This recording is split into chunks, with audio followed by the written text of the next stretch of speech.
Welcome to Invent Anything by John Cronin. This is episode 3. Today I'm going to be talking about the types of creativity, divergent and convergent thinking. As we get started here, we'll recognize that these are very different types of thinking, and we'll actually talk about divergent thinking and introduce 5 tools, and then we'll talk about convergent thinking and talk about 5 tools, and then we'll wrap up.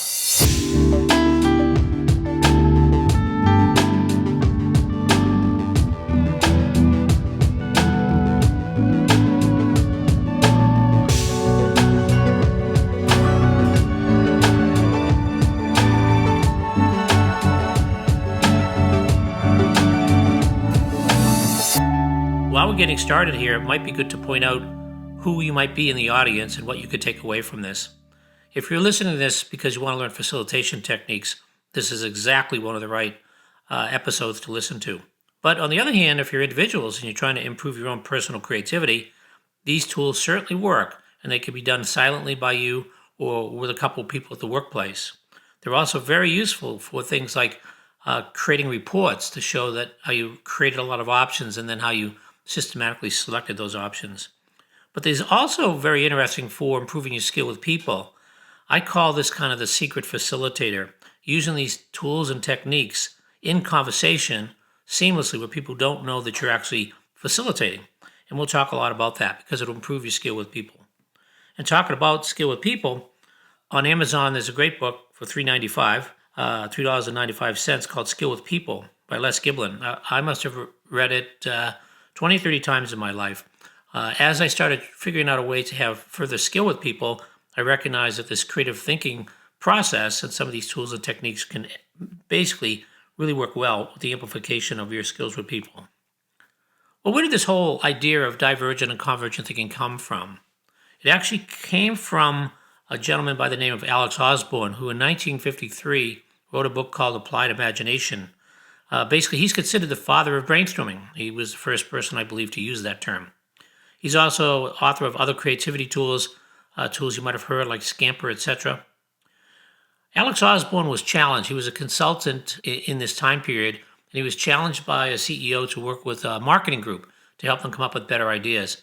The CEO said there were 2 groups in his company. One was sort of the creative group, and one was the non-creative group. So Alex Osborn asked if he could work with both groups, and he was given the approval to do that. Over time with the creative group, he noticed as he was developing concepts that this creative group had a sort of a specific method of how they were doing it. They were essentially setting apart half of the time of the meeting to kind of create lots of options. And while they were doing that, they didn't consider focusing them down or converging them. And then the last part of the meeting was used to converge ideas. And so it turns out there was this sort of divergence first and then convergence second. The non-creative groups seem to have no process at all. They tend to just have a clay pigeon approach to generating options. Someone would come up with an idea and another person would shoot it down or criticize it or try to select it right away. So what Alex Osborn did is he started to create a framework called divergence and another convergence. And he recognized that the creative group really had kind of a set of guidelines that helped them diverge and a set of guidelines that helped them converge. So to the Paul Harvey rest of the story was, Alex Osborn started to apply this process to the non-creative group. And over time, you could not tell the difference in the output in quantity or quality. So this really kind of worked and got Alex Osborn to delve into the creativity field. And he really had found that the environment and the methods that you use in that environment will produce large improvements to the creative output. And the study suggests that the divergent thinking will help to stretch thinking, where the convergent thinking will help to choose options. But however, the convergent thinking is focused around making sure you choose novelty as well as just choosing options, because if you're doing creative thinking, choosing more creative ideas will then produce more creative outputs.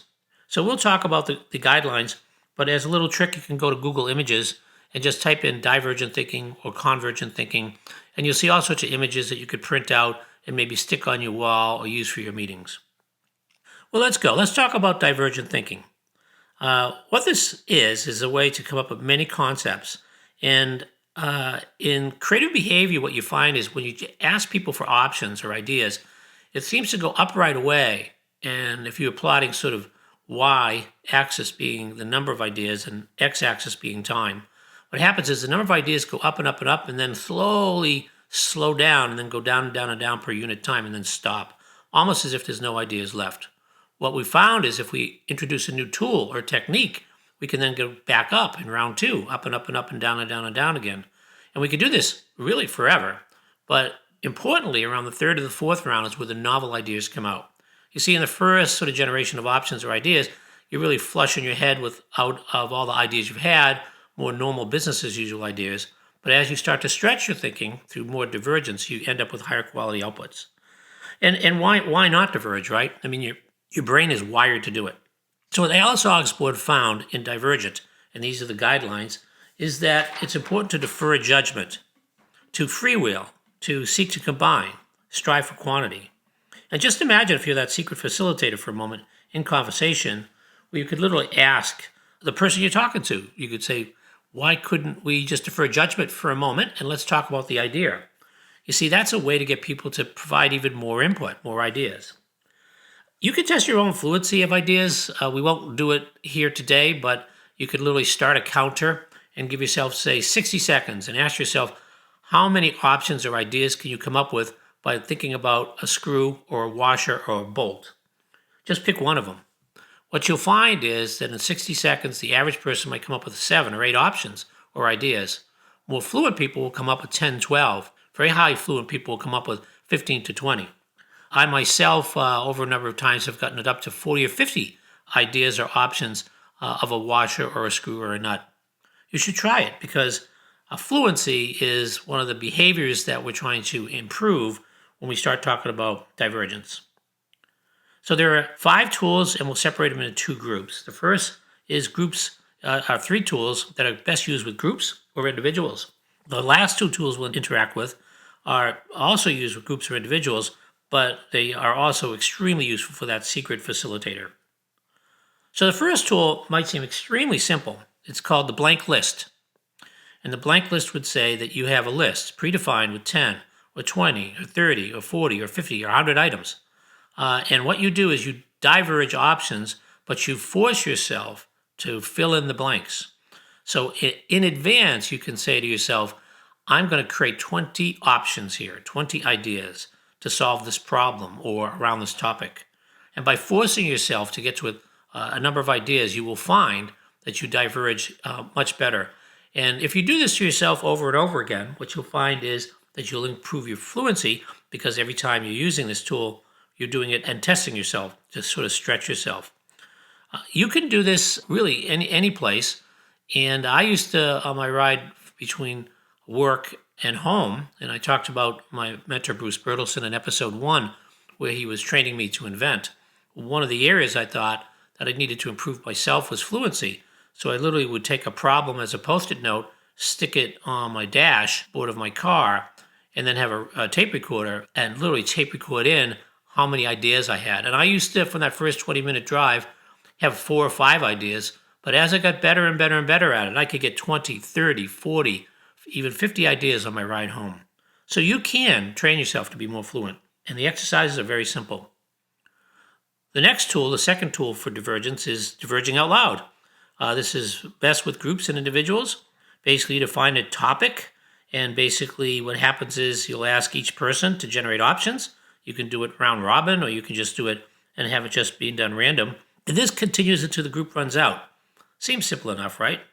Well, you want to make sure you monitor the guidelines again, though, for judgment, free will, seek to combine, strive for quantity, because if you find people actually providing judgment, that's an idea or option killer. So you have to make sure that people stay with the guidelines. And experiment, even if you want to watch what happens. You could actually, at some point, try to add judgment and watch what happens, because the ideas will slow down. I had a client once who was a manager of the team, and I noticed that he was sort of criticizing and judging, so I explained the guidelines to him one-on-one between breaks. And he did marvelous after the break, although at the end he basically pulled people aside and said, those were great ideas, but you, Bob, personally, he would tell the employees that he didn't care much for the way they were thinking. And I just thought that was so contrary to what we were doing. So it's important that management understands that this is a really useful tool called divergence, but to monitor the guidelines is pretty critical. The next divergent tool, called Divergent Silently, is a tool also very good for groups or individuals. This is great for introverts. I think we covered in episode 2 that extroverts and introverts are different in terms of the style of creativity.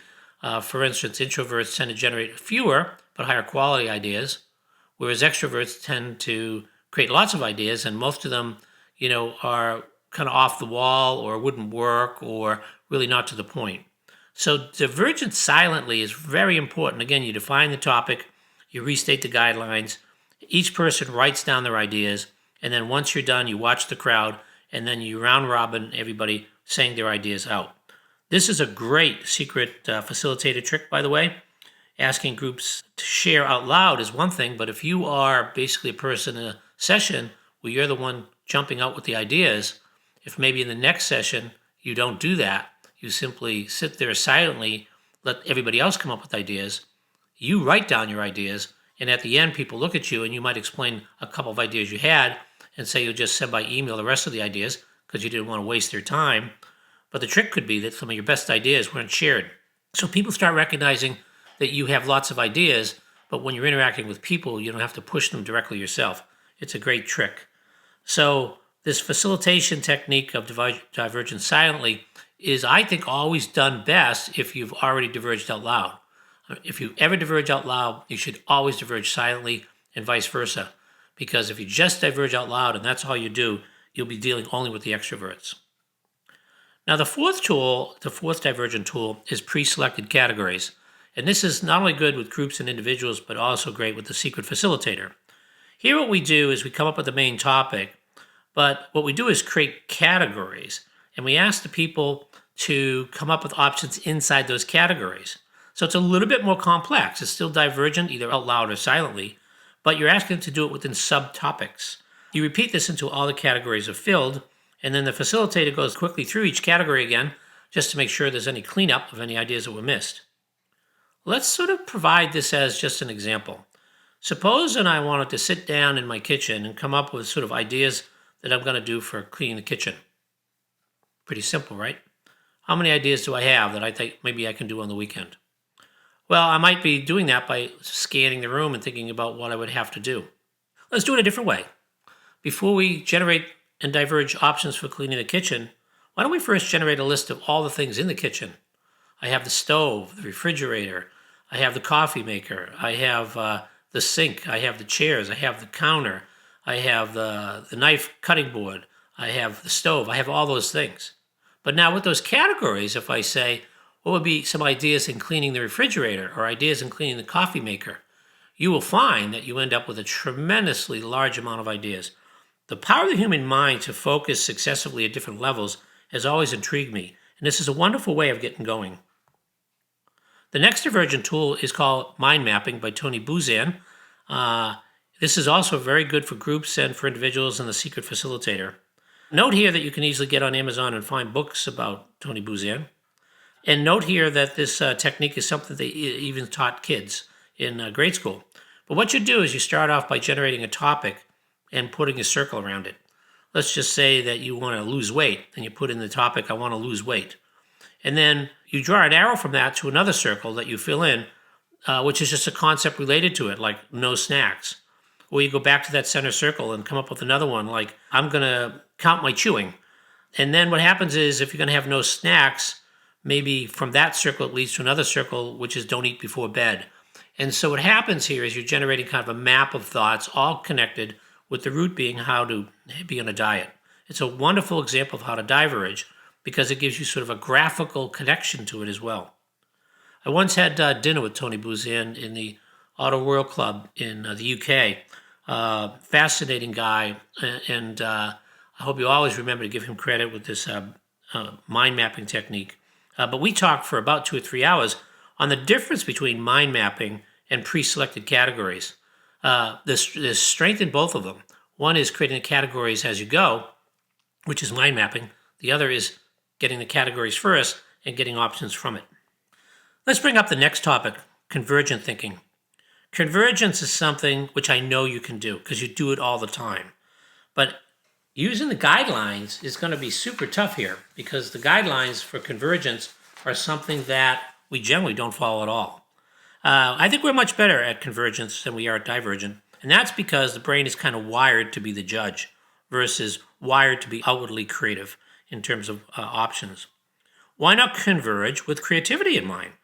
Why not sort of get rid of the bias of judgment, suspend that, and why don't we converge with creativity?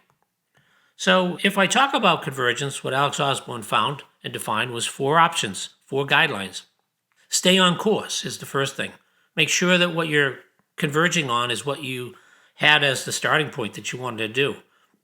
Be deliberate, that you're making sure that you are actually selecting options for the criteria of success. But consider novelty when you're converging.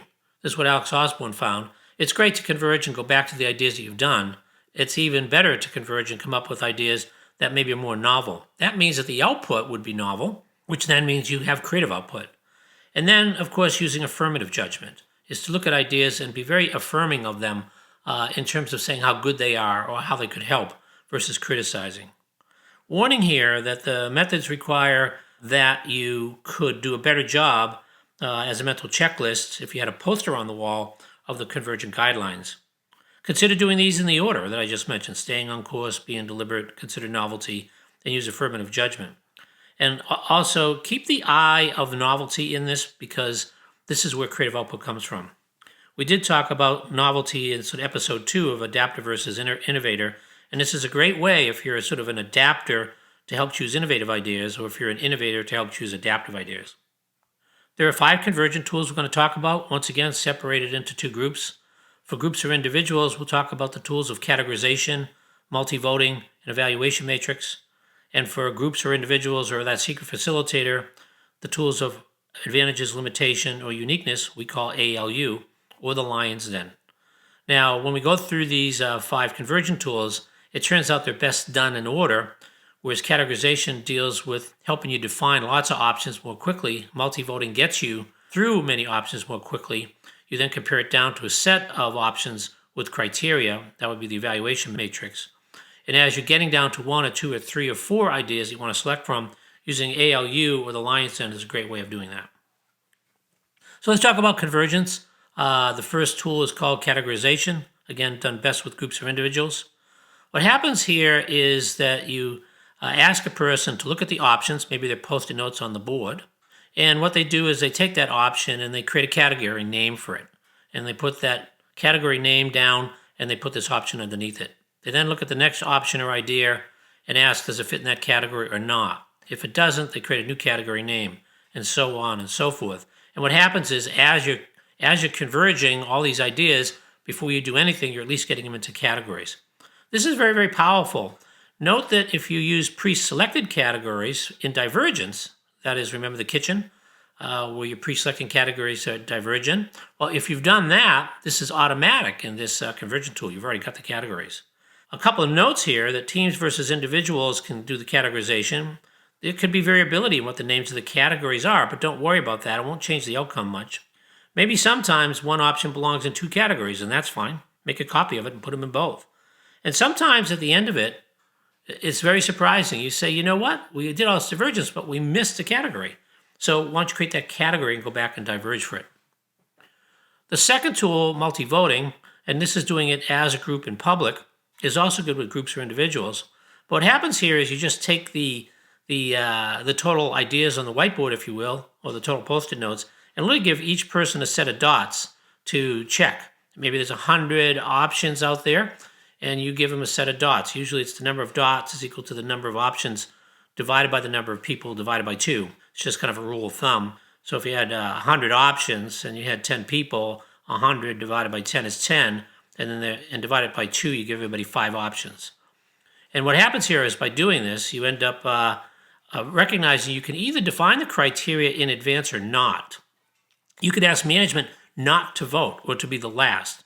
And it's okay to debate and have conversations, because this is out loud, of course.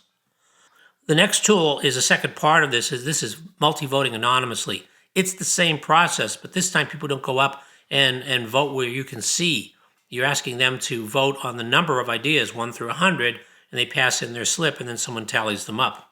Once again, same thing about criteria. It may not be best to say it in advance, or it could be, as that will help the conversation be more restrictive.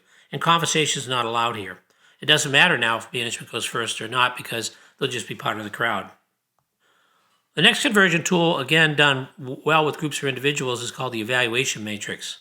This is now getting a little bit down to maybe 10 or 20 options where you write the options down as if they're rows in a spreadsheet and put the criteria of evaluation as if they're columns. Imagine if you want to decide on a car that you want to buy. You could have sports car, sedan, wagon, van, or luxury. And imagine you're considering criteria like cost or comfort or trade-in value or looks or how comfortable the ride is. And by looking at that matrix, you could fill in each cross-section with a plus, which must mean it really satisfies the criteria, or a 0, which satisfies the criteria, or a minus, which means it doesn't satisfy the criteria. When you do this, it's amazing how quickly things can get sorted to come down to the top 2 or 3 of the best options to select from. This is much more systematic, of course. There's software out there that allows you to do this. And this is key in doing this with groups because you can debate what goes into those. And it shows you as a much more systematic convergent thinker. Let's go to the fourth convergent tool, ALU, Advantages, Limitations, and Uniqueness. And here what we're going to do is to take a piece of paper, if you will, or a whiteboard and separate into 3 groups, Advantages, Limitations, and Uniqueness, and basically ask for, whatever the option that you're considering and go through it and think about specifically what the advantages are, what the limitations are, and the uniqueness. Let me give you an example. Why don't we talk about an idea that someone came up with, which is, why don't we have ATM machines give the money out without having a card, just a code? Well, I would get money out of my bank with my ATM, but I have my card and my code. I feel much more secure about that. But what would be the advantage of that, of having an ATM with machines that have money, would give you money without a card? The advantages could be, well, I don't have to remember my card anymore. Access to money is certainly easier, and I'll never get stuck putting that card in and out. Well, what's the limitations? Well, limitations are, how do I protect theft? What if someone just comes up and types in my code? How am I going to remember my code? That's a limitation. And how am I going to keep my account straight? Because I have multiple bank account cards. But what's the uniqueness here? The uniqueness could be that memory is going to be very important. Maybe I'm going to have to create some mnemonic tools to memorize my codes. The uniqueness is it gets rid of all the card readers in all the machines. Now, whether this idea actually becomes something that we do or not is going to be another thing. But I think you could see the advantages, limitation, and uniqueness of an idea, how we can think about it in terms of very different aspects of it. Notice that uniqueness is considered, once again, meaning creativity and novelty is considered. This is also great for executives when they're coming down to decisions to really think about these 3. This was a favorite tool of Benjamin Franklin. The next tool that we're going to talk about is number 5, a convergent tool called the lion's den. Lions are very tough, and they like to attack lambs, and lambs are very meek. So let's just say that we work with a small team. And with that small team, we develop the option. We throw it out there. And we ask half of the people to essentially become lions, meaning attack the idea. And we ask the other group to become lambs, which means to defend the idea. And you allow that conversation to occur. Then about halfway through, what you do is you flip the groups. You ask the lions to become the lamb, and so on and so forth. And now what happens is that people get to see the plus and minus of the discussion from both sides of view, but they actually get the alternate point of view. The discussion obviously here is wide open. Switching roles is very important, and this can be done with different size groups. Note that this is sort of our favorite technique that you might use for debating, and people that basically will debate will learn this technique. So once again, as I look at these options, this idea of categorization and multivoting is good for when you have lots of options. Evaluation matrix is best when you get a set of smaller options. And then using things like ALU or lion's den is best when you have just a handful of options. Another thing here about convergence of ideas is just the beginning, because we'll learn about in episode 4, the next episode, that we can take these converged ideas and move them to a process called continuous improvement thinking, which enables them. So convergence doesn't get groups to converge on the best ideas generally, in terms of the ones that are going to turn into inventions, but convergence does get groups to converge on the best ideas to actually consider to move forward. And it's really the beginning of moving many ideas to making them work. And convergence here is not about enabling ideas, it's really about selecting the best ideas or options to move forward. So in wrapping up, we've talked in episode 2 about the fundamentals of creativity. In this episode, we've talked about types of creativities, here called divergent and convergent thinking. In our next episode, we're going to talk about a very powerful technique called associative thinking. And then after that, taking the ideas that you've picked from the associative thinking for continuous improvement thinking. And after episode 4, you'll have the basics about how to be a creativity facilitator consultant if you want. And this is the foundation for moving forward and all the tools and techniques we're going to use for invention and innovation and intellectual property. But out of all this, associative thinking is really the most powerful foundation in creative thinking. I almost always, if only given time to talk about anything, I would just talk about associative thinking. So I think episode 4 will be really fun in order to get you to understand associative thinking. This continuous thinking is really a system that we derived in order to move ideas to the beginning of enabled inventions. So yes, I can start off with these new ideas and converge on the ones that I want. But once I converge on the ideas that I want, I can then move to continuous improvement thinking, and then from that select those to take to enable my inventions at the end before I take them to innovation in the products and services. So look forward to seeing you next time, and thanks again.